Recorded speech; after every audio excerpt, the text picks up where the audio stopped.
Kalamassery bomb സ്ഫോടന കേസിലെ പ്രതി ഡൊമിനിക് മാർട്ടിൻ ബോംബ് ഉണ്ടാക്കിയ രീതി വിദേശ നമ്പറിലേക്ക് അയച്ചിരുന്നു എന്ന് കണ്ടെത്തൽ. ചിത്രങ്ങൾ സഹിതമാണ് അയച്ചത്. ഈ പശ്ചാത്തലത്തിൽ ഡൊമിനിക് മാർട്ടിന്റെ വിദേശ ബന്ധങ്ങളിൽ അന്വേഷണം നടത്തുകയാണ് ഇപ്പോൾ പോലീസ്. ആജ്ഞ രവീന്ദ്രൻ വിവരങ്ങളുമായി. ആജ്ഞ, ആ കൂട്ടായ്മയിൽ നിന്ന് പുറത്താക്കിയതിലുള്ള പ്രതിഷേധമാണ് അങ്ങനെ ഒരു ബോംബ് ഉണ്ടാക്കുന്നതിലേക്കും അത് അവിടെ കൊണ്ടുചെന്ന് വെക്കുന്നതിലും ഒക്കെ എത്തിച്ചതെന്നൊക്കെയായിരുന്നു ഡൊമിനിക് മാർട്ടിന്റെ അന്നത്തെ വിശദീകരണം. പക്ഷേ ഇതിപ്പോൾ വളരെ വളരെ ദുരൂഹമാണ്. ഒരു വിദേശ നമ്പറിലേക്ക് ബോംബ് ഉണ്ടാക്കുന്ന രീതി അയച്ചു എന്നൊക്കെ പറയുന്നത് അതിന്റെ ഒരു മാനം മാറുകയാണോ?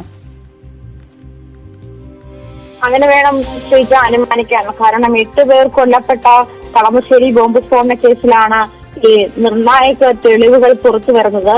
ഈ യഹോവ സാക്ഷികൾ എന്ന ക്രിസ്ത്യൻ വിഭാഗത്തിലെ അംഗങ്ങളെ കൊല്ലാൻ വേണ്ടിയിട്ടാണ് ഈ തയ്യാറാക്കിയ ബോംബിന്റെ നിർമ്മാണ രീതിയും അതിന്റെ ചിത്രങ്ങളുമാണ് വിദേശ നമ്പറുകളിലേക്ക് അയച്ചു നൽകിയതെന്നാണ് കണ്ടെത്തിയിരിക്കുന്നത്. മൊത്തം 3 നമ്പറുകളിലേക്കാണ് ചിത്രം അയച്ചിട്ടുള്ളത്. അതിലൊന്ന് വിദേശത്തുള്ള നമ്പറാണ് എന്നാണ് കണ്ടെത്തിയിരിക്കുന്നത്. ഇതിന്റെ ഇതോടുകൂടി കണ്ടെത്തലിന്റെ ഭാഗമായിട്ട് ഇന്റർപോളിന്റെ സഹായത്തോടു കൂടി കൂടുതൽ അന്വേഷണം വ്യാപിപ്പിക്കുമെന്നാണ് മനസ്സിലാക്കാൻ കഴിയുന്നത്. ഏറെക്കാലം ഇയാള് ഡൊമിനിക് മാർട്ടിൻ ഏറെക്കാലം ദുബൈയിലായിരുന്നു. ഇവിടെ വെച്ച് ബാഹ്യപ്രേരണ ലഭിച്ചേക്കാം എന്നൊരു സംശയം ഒരു ഘട്ടത്തിൽ അന്വേഷണ സംഘത്തിന് ഉണ്ടായിരുന്നെങ്കിലും അന്ന് വിശദമായ അന്വേഷണം ദുബായിയെ കേന്ദ്രീകരിച്ച് നടന്നിരുന്നില്ല.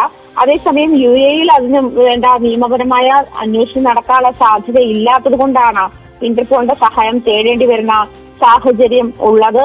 എന്തായാലും ഇയാളുടെ വിദേശ ബന്ധങ്ങളിൽ അന്വേഷണം വേണം.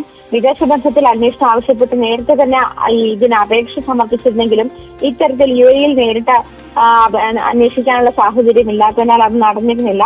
അതുപോലെ തന്നെ ഫോൺ നമ്പർ ആരുടേത് എന്നും കണ്ടെത്താനായിട്ടില്ല.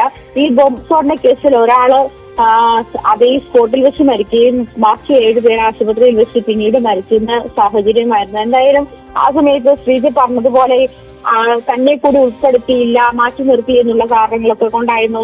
വളരെ ബാലിശമായ കാരണങ്ങളൊക്കെ ആയിരുന്നു അന്ന് ഡൊമിനിക് മാർട്ടിൻ പോലീസിനോട് വെളിപ്പെടുത്തി ഇത്രയും വലിയൊരു ബ്ലാസ്റ്റ് ഉണ്ടാക്കാൻ അല്ലെങ്കിൽ ബ്ലാസ്റ്റ് തയ്യാറാക്കാനുള്ള ഒരു സാഹചര്യത്തിലേക്ക് തന്നെ നയിച്ചത് അങ്ങനെയാണ് എന്നായിരുന്നു ഡൊമിനിക് മാർട്ടിന്റെ വെളിപ്പെടുത്തൽ. ശ്രീജ.